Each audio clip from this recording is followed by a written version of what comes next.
সবার জীবন চলার পথ সরল পিচঢালা হয় না।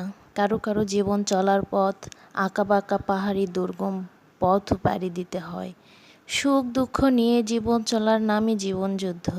সবার জীবনেরই গল্প থাকে, কারোটা সুখের হয়, কারোটা দুঃখের, বাট গল্প সবারই থাকে। হাজারো ব্যস্ততার মাঝে ভুলতে পারি না নিজের জীবনের গল্প। মনে পড়লেই একা গোপনে ফুঁপড়ে ফুঁপড়ে কাঁদি। কেন হলো আমাদের সাথে এমনটা? আল্লাহ এতটা অবিচার কেন করলো আমাদের সাথে? বাবাকে তো কখনো চোখেই দেখিনি, দেখলেও তো কখনো ঝাপসা মনেও পড়ে না। আর মা, সে তো পূর্ণিমার চাঁদ, বছরে 2-1বারই দেখা হতো, তাও তো ছিল। বুকে মাথা রেখে একটু স্বস্তির নিঃশ্বাস ফেলতে পারতাম। সে সুখও কেড়ে নিল বিধাতা। কতই না অবহেলা অবজ্ঞা লুকোনো আছে মনের ভিতর।